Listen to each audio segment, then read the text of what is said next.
I'm Laura. I'm the New York State Director at Food and Water Watch. It's really important that Governor Hochul hears from New Yorkers that we are vehemently opposed to her plans to build out nuclear. So we have a couple very easy next steps to make sure your voices are heard so that our opposition is logged and we can stop the build out of new nuclear. So in the chat, I am putting a petition. And then I'm also going to share the phone number where you can leave a message with Governor Hochul saying that you oppose the plans to build new nuclear.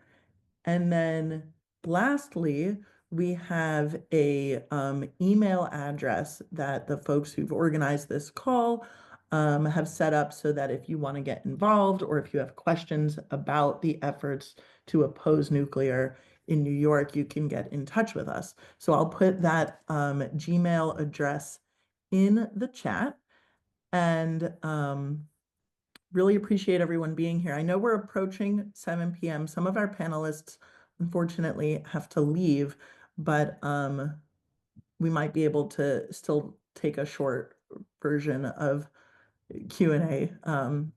But thanks all for being here. Okay, this one. Why is Governor Hochul proposing this? Did she plan to build multiple nuclear plants around the state? And how do we stop her? So, I don't know. Tim, would you like to talk more about why she's planning this and like how many reactors she's talking about? Yeah, I mean, what we suspect is that the governor is responding to a lot of pressure that she's experiencing, both because the state is so far behind on building out renewable energy, which, we have a 70% goal for renewable electricity by 2030, and we're nowhere near that. And there's also, I think, a lot of pressure coming both from previously the Biden administration and also from large industrial consumers like the Micron, which is getting billions of dollars in federal and state subsidies to build a microchip plant in Syracuse that would consume as much electricity as the states of Vermont and New Hampshire together. And so she seems to be responding to a lot of political pressure around the fact that the state isn't doing what it needs to do to build out renewable energy, and looking to nuclear as a way to sort of plug the hole. Unfortunately, the people around her aren't giving her the right facts. Yeah, and I think like I did some back of the envelope calculations based on the NuScale small modular reactor, which is kind of the one that's furthest along. And like just for Westchester County, it would take at least 5 of those to provide the power for Westchester County. And they talk about them being smaller footprint, but it would still be 65 acres. And so where in Westchester are they going to want to put that? Probably another community that's not able to fight back. Laura, do you want to say something more about the strategy of how we stop her? It's going to be a long fight. So far, we know that her administration has put out this blueprint to build nuclear. So there will be opportunities for us to engage and record our opposition as her agency, NYSERDA, moves that blueprint forward. We'll need to pack hearings. We'll need to submit public comments, like massive amounts of phone calls and petitions.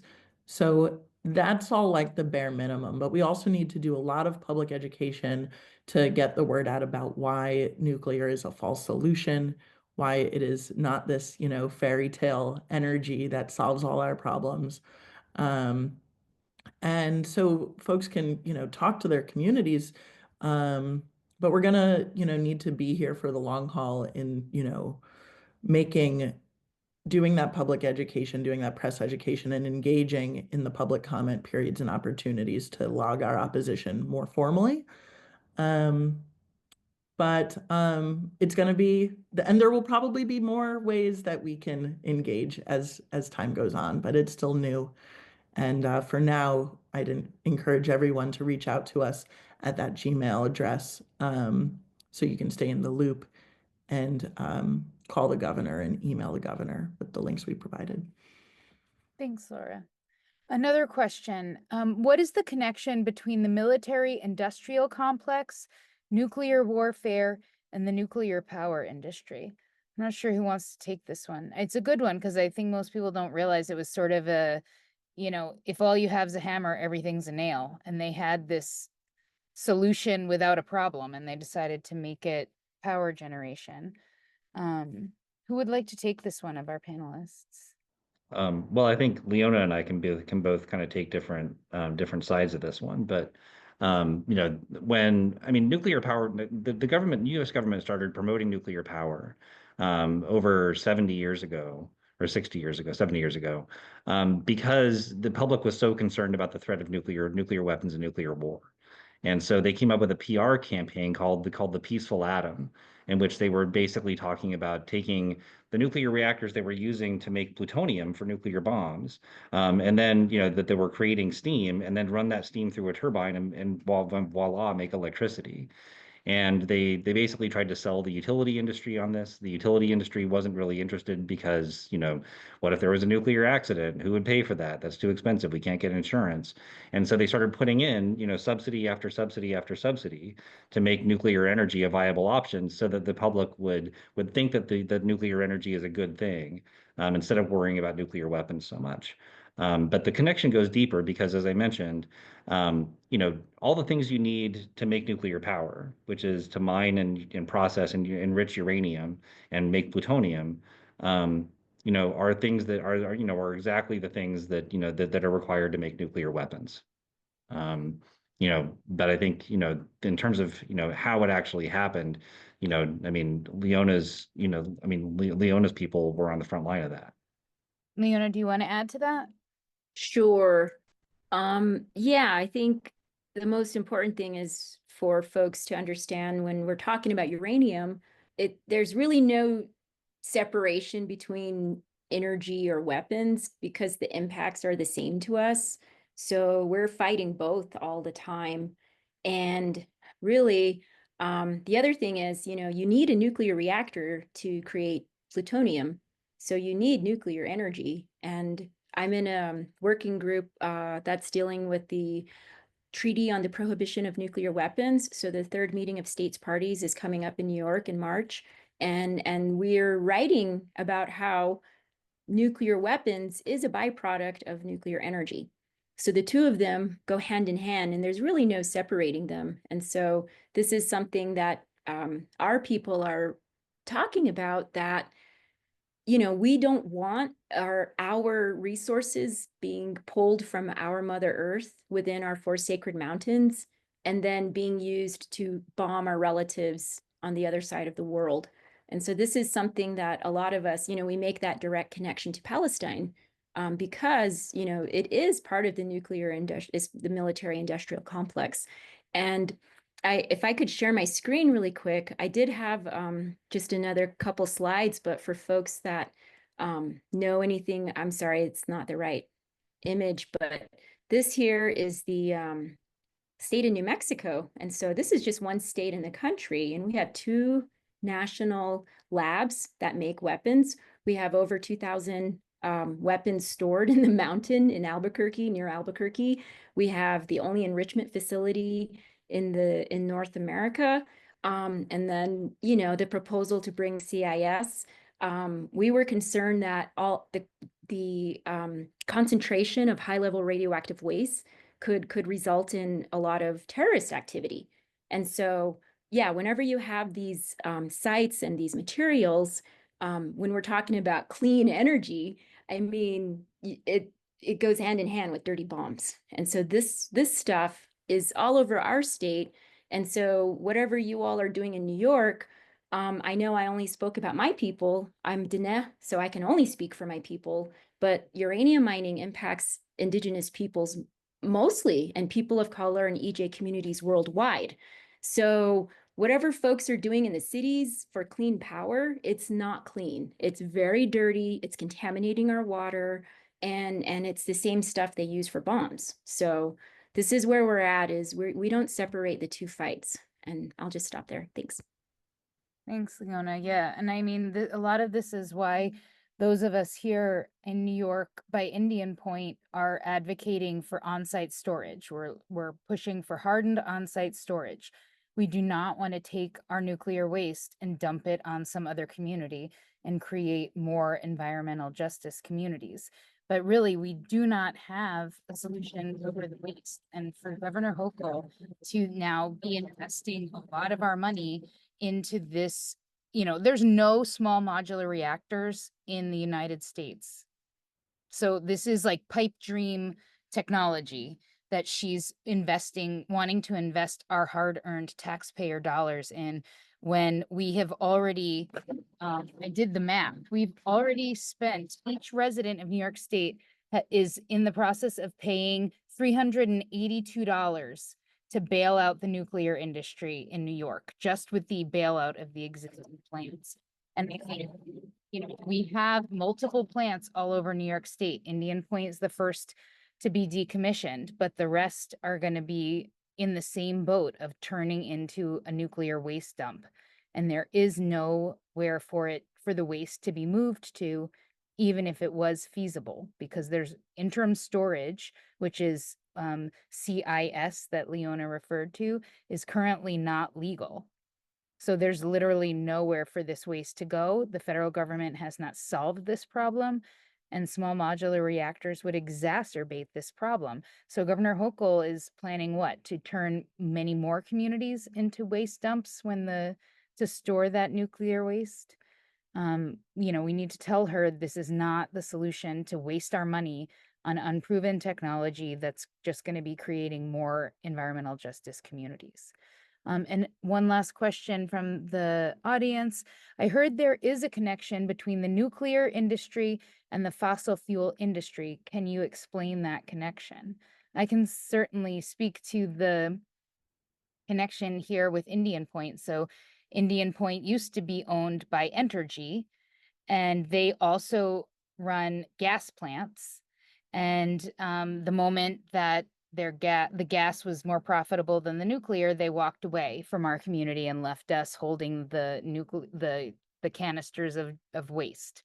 And certainly here in the Hudson Valley, we had some folks who were fighting gas and promoted nuclear, and some folks who were fighting nuclear and promoted gas. But the folks that I organized with, United for Clean Energy, Indian Point Safe Energy Coalition, Resist Spectra, we band together and said no. I mean, we literally are at the intersection of gas and nuclear, with the only nuke plant on top of gas pipelines. But we said, no, we're not going to allow, because it behooves the industry if we fight amongst ourselves instead of fighting them. So Owl, you have your hand up. Do you want to take this one first?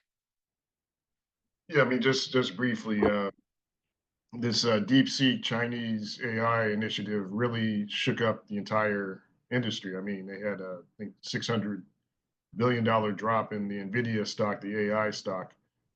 But looking deeper at some of the articles, it was interesting that not only did their stock drop, but like I think Enbridge or Constellation, some of the other actors, their stock dropped as well. And they don't care what type of energy it is, whether it's fracking, whether it's nuclear, they don't even care if there's ways to produce the AI with much less energy. And that's what I found to be fascinating is that DeepSeek, the promise, I don't know what the reality is going to be, but it promises to provide AI at a much, much, much less energy intensive way. And I think our guys aren't going to do it unless they're pushed. Thank you. Leona, your hand's down. Would you like to answer that, or? Oh, sure. I spoke a lot already.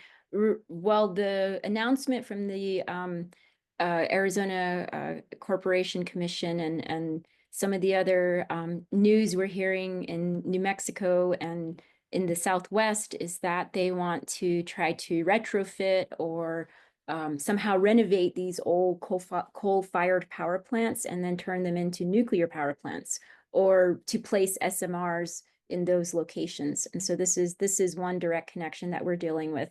But the other connection is that you cannot have nuclear energy without fossil fuels. There's no uranium mining, there's no fuel fabrication that's totally powered by nuclear. Everything uses fossil fuels, even the storage of the waste afterward.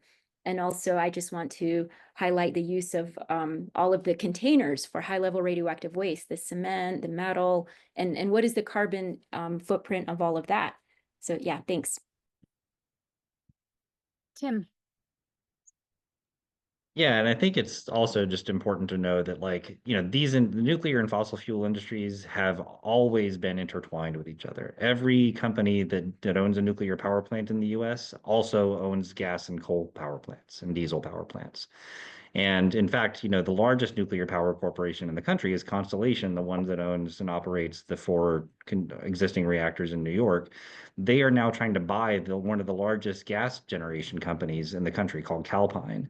And just last month, they offered like $25 billion or something to buy that company and become basically, you know, the largest power company in the country, you know, with a mix of nuclear and gas all throughout. And so, you know, the nuclear industry talks a big game about how it's a climate solution, but they are fully committed to fossil fuels and continuing fossil fuels.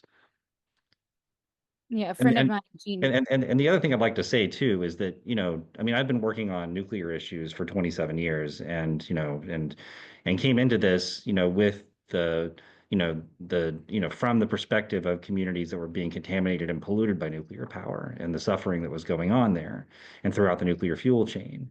And in 2008, I saw like an early version of a film called Gasland that ended up raising awareness about the dangers of fracking throughout the country.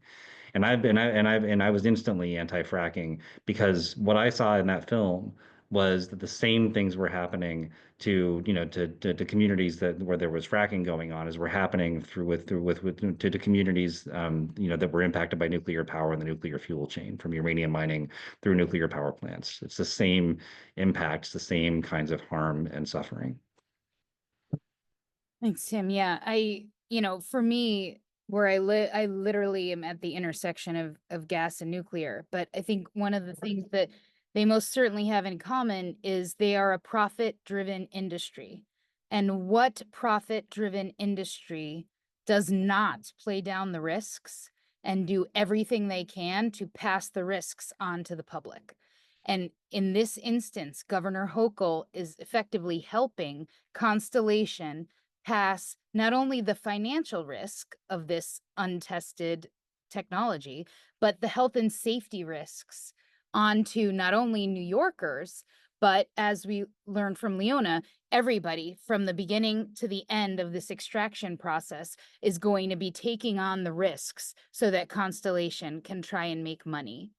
And that is wrong. And Governor Hochul should not be using our tax dollars to make that happen.